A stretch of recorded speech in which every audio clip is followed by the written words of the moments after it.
So hi everybody, thank you so much for being here today. Michael already kind of mentioned, if you heard him say this, that this is our first webinar in the Topics in Transformation series, so please be kind to us. This was my first webinar ever, so hopefully it'll go well. My name's Rosie Jewell, I work with the Ananias Foundation. And we're starting today's webinar talking about this question: what do we do when someone is disrespecting us? You ask any human being in the world and they'll say that respect is something that they value a lot, that it's one of the most important things to them. And so it's not surprising that when we feel disrespected, it's a really common button. It sets off big emotional reactions quite often. And it can often lead us to actions that we regret later on, abusive or controlling actions. So we're going to talk about what respect is. Michael's going to walk us through some definitions. What are the things in people that we respect? The traits that we, so it's the fly in front of me, traits that we respect in people. I'm going to talk a bit then about how we get respect and also how we lose it. And then Michael's going to give us a really, hopefully a helpful or practical tool that we can use in those situations where someone is disrespecting us, because they do, it happens. And hopefully it'll be something that we can all take into our real lives and our relationships and use in everyday situations. And this tool is really based on this idea of self-respect as the key to all of this. So that's what Michael's going to talk through. And then at the end, we're going to do a Q&A. So do stick around for that if you can, because it would just be a great way to deepen our understanding of the issues that we're talking about today, and also hopefully learn from each other. And it's just good to hear from each other's experiences. So stick around for that. So as I said, this is our first webinar in Topics in Transformation. It's a series dedicated to those of us who've hurt our loved ones, whether it's through physical or emotional abuse. We're not going to use those words much, if at all, in this webinar, but just to kind of make it clear that if that's you, you're in the right place. And also to say that this is a completely non-judgmental, non-shaming space. We're just here to learn from each other and to have a candid discussion about how to make the changes that we want to make. So that's that. And I've already introduced myself. My name's Rosie. My co-host is Michael. Most of you probably already know him if you've been doing our online groups or if you receive our weekly email. He's the founder of the Ananias Foundation, which is the organization behind this webinar. So yeah, Michael, I'll just let you tell us a bit about your story and why you're here. Yeah, thank you so much, Rosie. Thanks for getting us kicked off. And let me add my welcome to Rosie's welcome here. Again, for those of you who do not know me, 16 years ago, I was arrested for domestic violence. I knew it was not something that I wanted to do. I knew what I was doing was wrong and hurtful and harming my relationship. I didn't want to hurt my partner, and yet I still found myself doing that. And so it was really from what I learned about changing and feeling called to share that information with others who found themselves in that same position that I started the Ananias Foundation. And this webinar series is really just another way that we're attempting to provide some ideas and hopefully help everybody on their journey of transformation and change. So again, thank you for being with us and welcome. So really want to talk about disrespect and how to handle disrespect.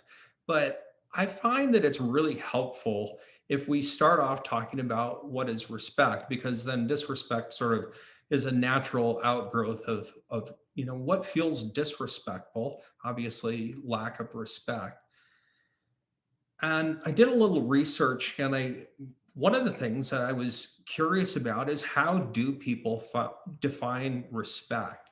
And I found what I would call like three major definitions of respect.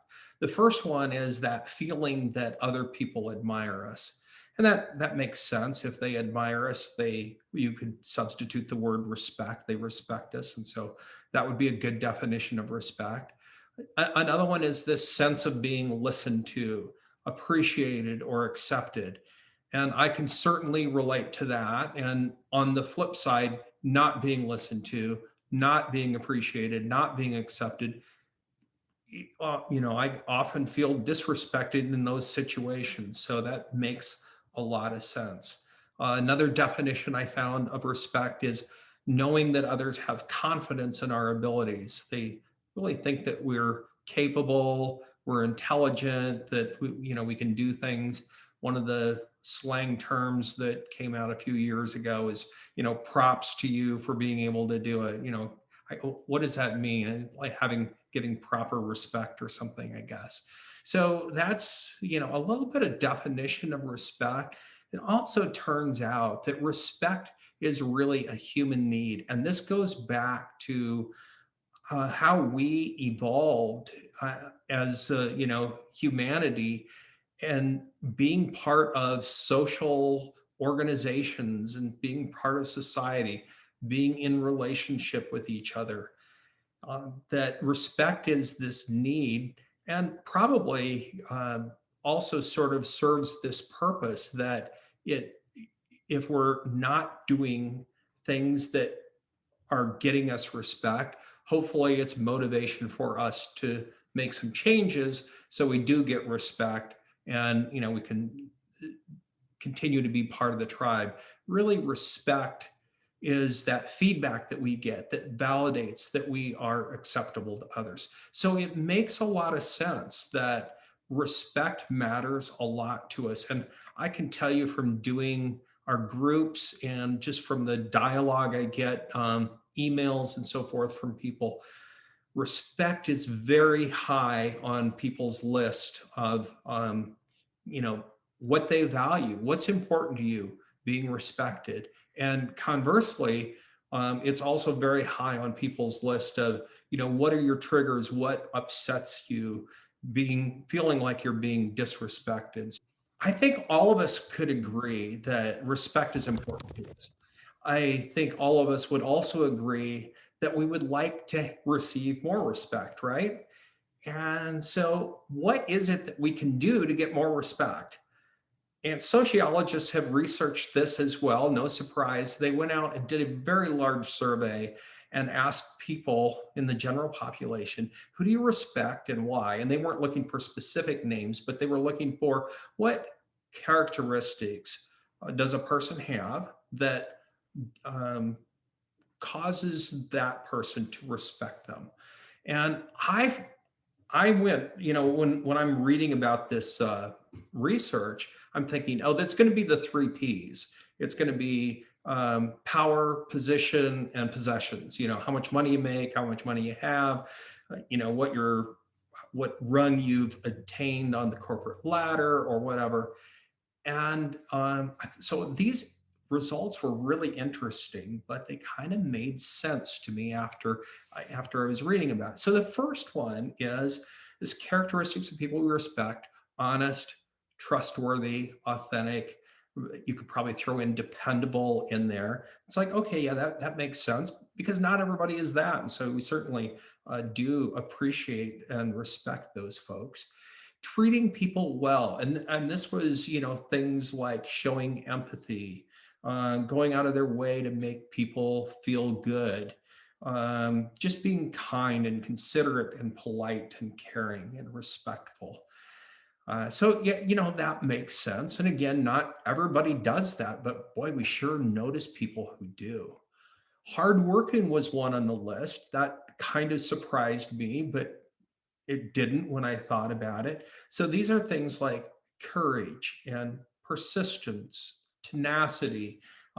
Accountability is part of that. And by accountability, I mean sort of a no excuses way of doing things, or working on things that, it's like, I don't have an excuse for not delivering on the result. I'm just going to keep working on it, change my approach or whatever until I get it. Another one on the list is emotional control. And now this one did surprise me. But when we think about that, people who don't have good emotional control, who are pretty volatile, or they're going to get super upset when things go wrong, they're very up down, we tend to not feel terribly safe in that situation. And or it's just unsettling for us. And so yeah, well, it makes sense that we wouldn't have a lot of respect for that person. We certainly value people that are more even keel, more steady Eddie types. Humble is also one that the researchers came up on the list. And humility is this willingness to listen to feedback. It's a willingness to learn, to be coached or to be coachable. It's admitting mistakes. It's just kind of this, I'm here to improve attitude, and not to get credit, but just because they want to do their best. And then a sixth one that they came up with on the list was recognizing differences in people. And that's really kind of understanding that other people have different backgrounds, which means that they're going to have different values. They're going to think differently. They're going to make decisions differently. They're going to have different wants and desires, ideas and opinions. And so, to the extent that we can recognize somebody's difference and be okay with that, that's something that garners respect, according to the research. Now, I find there's a couple of pieces of really good news in there for those of us like me who are working to stop behavior that causes harm in relationships. Uh, First of all, it takes a lot of humility to even start that journey of saying, look, I know I need to change. And it also takes a lot of hard work. Um, and as a result of doing that work, hopefully, we're going to get better emotional control. As a result, we'll treat people well, and we'll, tolerate differences. So, one piece of good news out of this research is that all of the things that you all are doing to change some behavior, one of the side benefits of your work is that those are exactly matching up with things that people respect.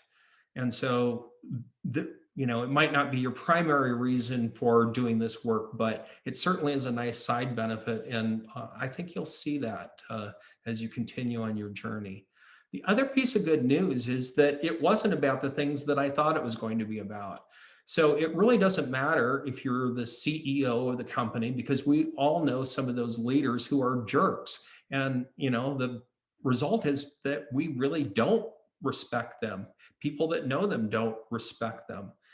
Um, Instead, we can be the janitor or work in the mailroom or in the, we don't have typing pools anymore, but in the call center, or, something lower on the level, and still exhibit these characteristics and garner the respect from people around us. So I thought that was actually really good news. Um, Restores my faith in humanity and in what people look for, I guess, and what people respect.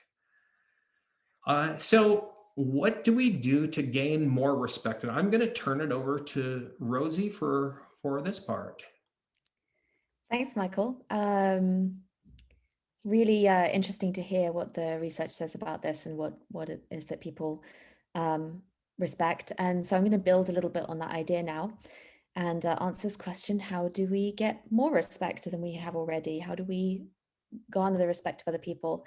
And I have a very obvious answer, blindingly obvious answer, first one, which is to just be those things that we just discussed, to personify all those traits: humility, empathy, hard work.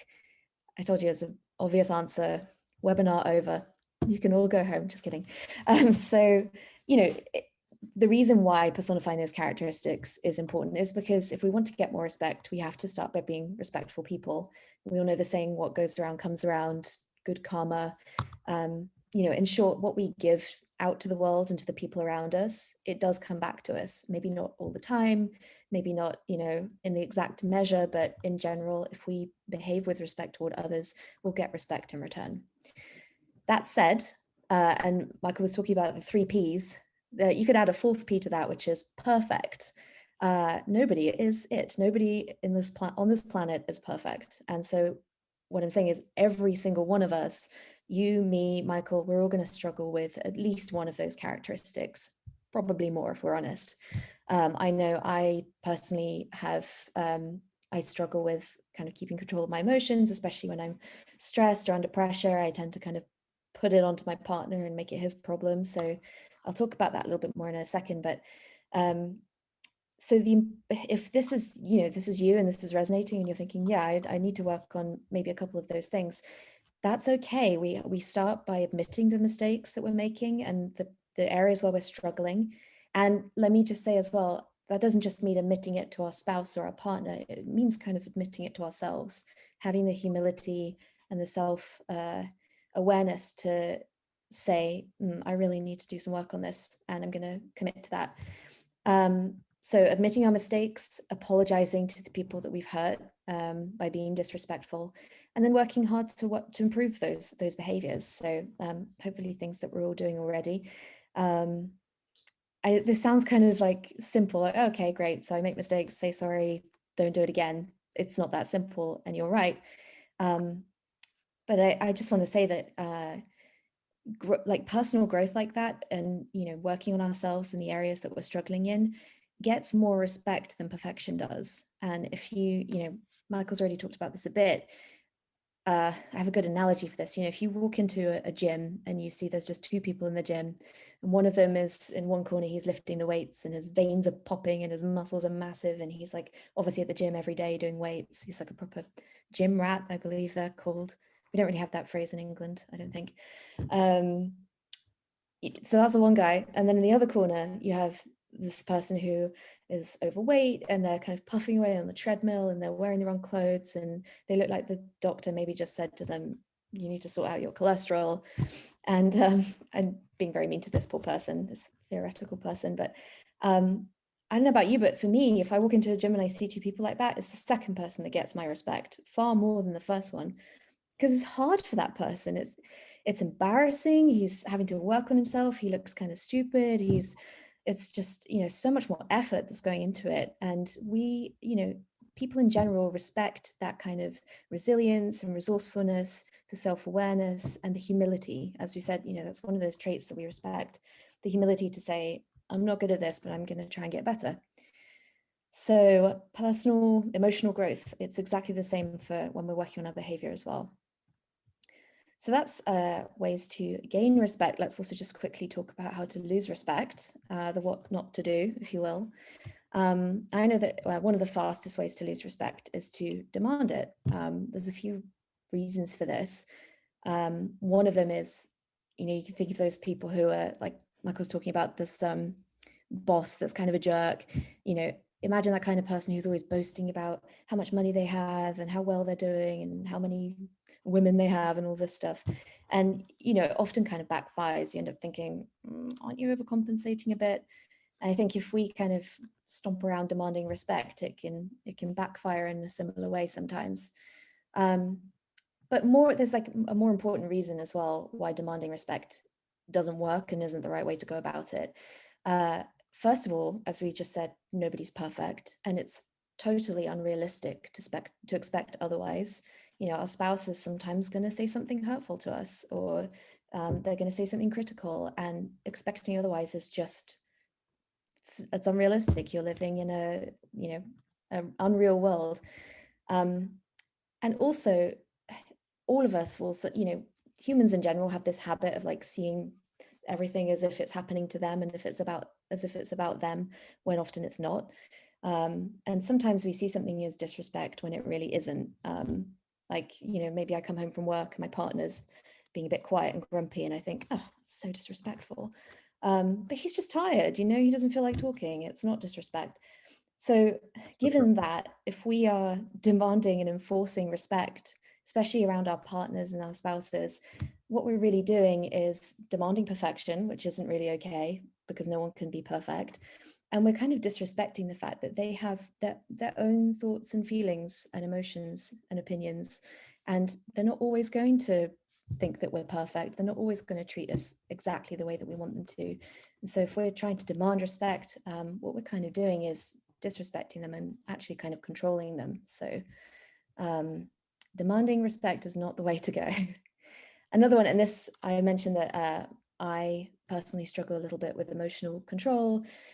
This often makes me speak without thinking. You know, my mouth will just run off without my brain, leaves it far behind in the dust, and I'll say something hurtful, or maybe I'll use a certain tone that just I don't think about how it's being received. Maybe I'll snap at my partner, and that makes him lose respect for me. Firstly, he's thinking, well, she's going to talk to me like that. It doesn't feel like she really cares about my feelings or respects me. So, you know, he starts to feel resentful.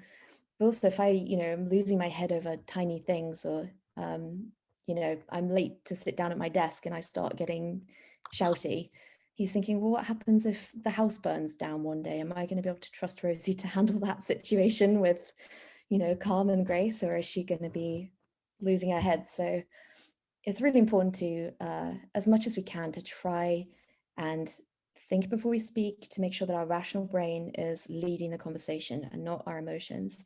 So this leads into this third point, that when our emotions are really high, when we're feeling really stressed, really overwhelmed, angry, upset, we're very, very likely to say or do something that we're going to regret later. So I'm not going to go into this in detail now, because we don't really have time for it in this webinar, but you may well be familiar with it already, this idea of a timeout. Michael talks about it a lot in the guidebook and online groups. It's just a great way to kind of, if we're feeling emotionally overwhelmed, to say to our partner, you need to take a break, you need to take a walk, let the adrenaline burn off and let the rational brain kick in and take over again. So if you are not familiar with the timeout guidelines, do check them out on our website. It's all on there.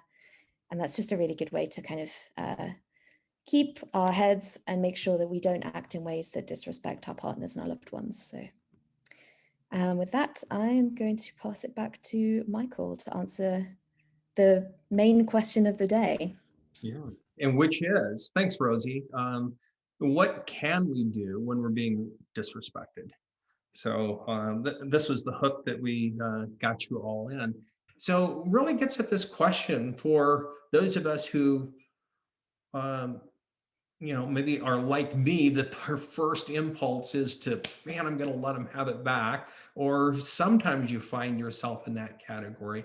What do we do to handle disrespect?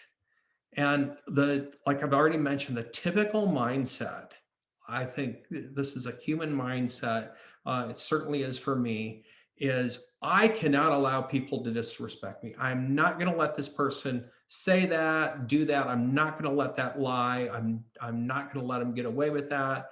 I have to respond. I have to shut them down. I have to make them feel miserable for what they did. I have to prevent them from doing something that's going to make me feel disrespected. And, you know, I think that's kind of human nature. Some of us probably fall into that. Obviously, some of us fall into that category more than others. And like Rosie said, enforcing respect never works. So I think our thought is that, man, I'm going to shut this person down, and you know, that'll be it. And it works really well on TV shows and on movies. You know, somebody has a zinger, and then, you know, everybody goes woo, and that person walks away. But in reality, it never works, right? I think we know that. So here we have our first impulse is, I can't allow them to disrespect me, and yet the reality is that we know that it doesn't work. So what do we do about this? And this is really going to be kind of a one bullet point webinar with a lot of stuff packed on the beginning and the back end of it, is that instead of this, I can't allow people to disrespect me. How do we break from that? How do we stop thinking in that term? And it's really a shift in how we think. And here's what I would suggest for an alternative way of thinking about it is, when we think about it, is this person being disrespectful is really about them. It's not about me. They're being disrespectful but it doesn't say anything bad about me. Um, when we think about those incidents in that way, then it really takes off all the pressure to defend ourselves or to respond to them, to try to enforce our respectability. And what happens when we take this approach is they end up looking bad. They're the ones that are being disrespectful. If anybody sees them, that they're certainly going to feel bad about what they did when they see that it didn't actually get our goat. It didn't really get any rise out of it. And in fact, we end up looking a whole lot better. Now, this whole concept really came to light to me, and this was about 15 years ago when I was in the middle of my work and my change process. I remember seeing a news story about a politician who was campaigning. It's in a crowd, shaking hands, greeting people, smiling, getting his picture taken with, people, just at one of these campaign rallies. And someone who obviously didn't like this guy as a candidate threw an egg. And for all I know, it was a rotten egg, so it probably really smelled bad too, and hit him right in the shoulder. Now, I remember at the time thinking, oh my gosh, I would be so mad. I was like, I would have been, who did that, and ready to go rip their head off, right? Because I think we would agree that that is, that has to be a really disrespectful thing to have somebody throw an egg at us, or especially a rotten egg, and have it hit us personally. But what this guy did, just mind blown, is that he just took off his jacket, handed it to an aide, and just continued to walk around the crowd, shaking hands, smiling, talking to people, getting his picture taken, minus the jacket.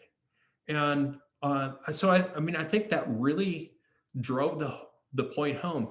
He looked really good. He looked classy. He looked in control of his emotions. He looked above the fray of all of the bad behavior that was going on. And whoever threw the egg probably got arrested, but also they ended up looking really bad for anybody that saw them throw that. Now, all of this sounds really good, but again, I know my first impulse is I've got to stop that person, or I've got to get them back, or I'm going to be disrespectful back to them. I'm going to give them a taste of their own medicine. And so there is, again, pretty simple, but a single key to pulling this off, I've found. And it's really about how we view ourselves and how we feel about ourselves. Do we have self-respect? Do we feel like we're a good and valuable person? And what I can tell you from my own journey, and the psychology research backs this up, the better we feel about ourselves, the more self-respect we have, the less we are likely to react to other people. So, we don't feel that same push to right whatever wrong. We don't feel that same push to defend ourselves. And in fact, when we lack that self-respect, when we're shaky about our own image, our identity, then there's some bad things that kind of come out of that. We tend to tear other people down, whether it's retaliation for something that we think was disrespectful, or sometimes we even do it proactively. Somebody got that promotion, I'm going to gossip about them, because I just don't like the fact that they're getting ahead. Now, what's going on in the back of our mind, we might not be totally conscious of this, is that if I lower somebody else, then somehow that makes me look better, and makes me look, higher respect. And of course, now just me saying that, hopefully, and you hearing that, you go, well, that doesn't make any sense at all.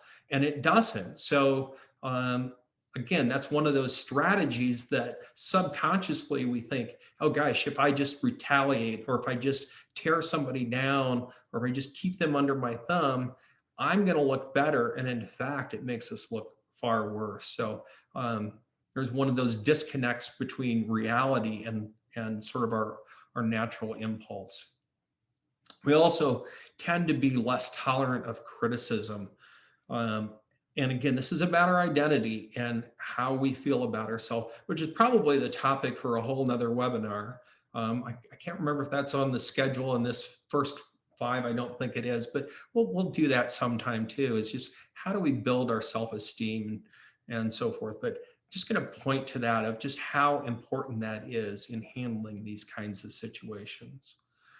Now, many of you know that a big part of my catalyst for changing was developing a personal relationship with God. And so I do want to share a little bit about that, about what I've learned about God and how he sees us.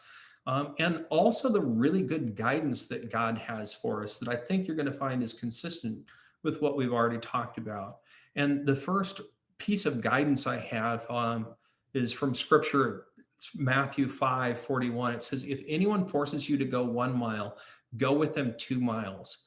Now, a little bit of context here.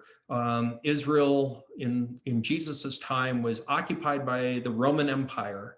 And so all of the natives of that land, including Jesus and his followers, were subjects to the Romans and the Roman soldiers. And the Roman government told their soldiers, hey, it's okay if you're tired or whatever, make one of our subjects just carry your pack a mile. Now they had limits on it, and the soldier could get into trouble if they made him go further. And so Jesus is telling his followers, if someone forces you to go 1 mile, because this was the ultimate act of disrespect, right? You're my subject. Hey, you got to do this for me. His advice, his guidance for them and for us in a more figurative way is go with them 2 miles. So, how do we handle somebody being disrespectful?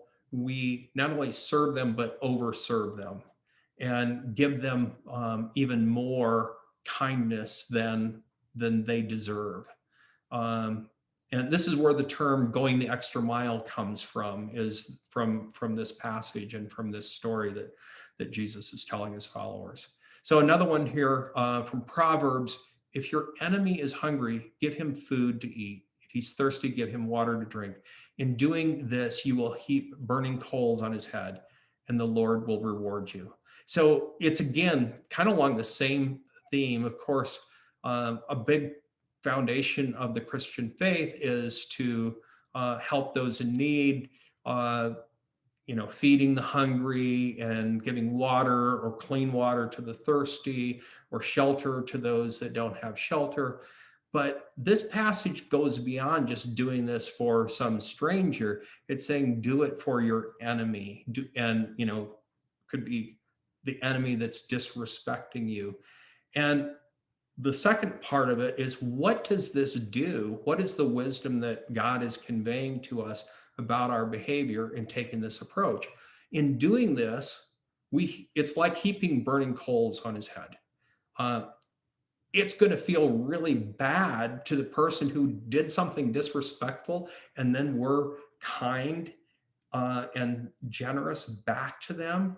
That's going to feel really, really bad to them at a level that they're not going to know how to handle. And even if they don't notice, even if no one else around us notices, God always notices, and God will reward you for that. So I just want to share that a little bit from my faith. I just found that just tremendously interesting, how well that good guidance works. Okay, Rosie's going to wrap this up for us, and then we'll have some time for Q&A. Rosie? Yeah, thanks, Michael. So yeah, to wrap up, we've talked today about what definitions of respect are, what are the things that we respect in other people. And it bears repeating that it's really worth pursuing respect, giving it and receiving it, because ultimately, we looked at those traits and what it feels like to get respect. It kind of comes down to just recognizing that other human beings are human beings. They have their own lives. They have their thoughts and things that they're good at. And if we don't respect other people, we really cannot have a relationship with them at all, let alone with our spouses or our partners. It's absolutely foundational to relationships. So we talked about how to get more respect by personifying those traits that we respect in others, working on the ones that we find difficult, committing to personal growth. And Michael then explained how at the core of getting and handling, so handling disrespect by not responding to people who are trying to get a rise out of us. And Michael then explained how self-respect is really the thing that enables that. So when we have a really good self-image and self-worth, it enables us to just let disrespect fall off our backs like water off a duck, and we have faith that we're still going to be okay. It doesn't feel like such a life or death situation when someone disrespects us. So that's what we have today. Hopefully it's been useful and interesting for you guys. We just want to share before we move on to Q&A a few more resources that you can look into if you haven't already. Obviously, as we said at the start, this is just the first webinar of hopefully many in this Topics in Transformation series. So do sign up to the others if you haven't already. Each one's going to go into a different topic. So it'll all just hopefully be useful kind of extra information for your journey. We also have our guidebook, which is a self-guided resource, online groups where you can work through the guidebook with other people on the same journey as you. And then we have a weekly email as well that we send out called the Weekly Dose of Encouragement. And you can sign up for all of these things on our website, ananiasfoundation.org, which is itself also a great resource, lots of blog posts and useful pages on there. So just go to our website and yeah, if any of these, if you haven't checked them out yet, please do, because they're all free. They're all really practical, non-shaming, and just, yeah, hopefully useful in this this transformation that we're trying to make. So that's it. I think we're going to move on to Q&A, and Michael, I believe you're going to chair this, but I'll be jumping in with my hot takes as they come. Okay. So Yeah. So if you want to put something in the Q&A, any questions that you have, send them our direction about this topic. Or if it's too far afield, maybe we'll pass over it. But love to hear your thoughts about the material and what questions you have. yeah. One of the questions is, what do you do if someone is regularly disrespecting you? Like, it's not just an occasional thing, I guess is what I'm reading. But this is a regular thing. Rosie, do you want to? I'm reading the question, so I'm gonna let you answer. I get that Thanks. privilege. What do you do when you're being disrespected regularly? Well, I think what we just said actually, as I was wrapping up, what I said about respect being foundational to relationships definitely applies here. And we also said earlier, it's okay and it's good to expect people and to want people to respect us in general. We can't expect them to be perfect 100% of the time. Sometimes someone's going to snap at us, whatever, they'll be tired. We talked about this. So it is a different thing when someone is constantly tearing us down and being disrespectful. And I would say that it's important to recognize that. And if you feel comfortable doing this, to let's say this is your spouse or your partner, to try and have a conversation with them about it. And we talked about going to these kinds of conversations without heightened emotions. Obviously, this is an emotional topic, but trying to sort of prepare ahead of time. How am I going to phrase this? What am I going to say? And focusing on I statements like, I feel like this when you say this, trying not to get into the blame game or anything like that, but just trying to talk to the person about how it's making you feel, encourage them to kind of see the situation from your side. And if it really continues to be an ongoing thing, like we said, that isn't a good, healthy relationship for anybody. And it, I think Michael would agree that sometimes it can be, if it's just a constant thing, you know, sometimes we have to kind of take a step back and evaluate whether or not we should be staying in that relationship. And that can apply, you know, it can be our intimate partner, but it can also be friends. You know, if we've all had friends that are just, you know, constantly treating us badly or standing us up, that kind of thing. And sometimes you have to, you know, to respect yourself and to look after yourself, you do have to take care with those people and ask yourself honestly if you want to maintain that relationship or not. So Yeah. I don't know if you have anything to add to that, Michael.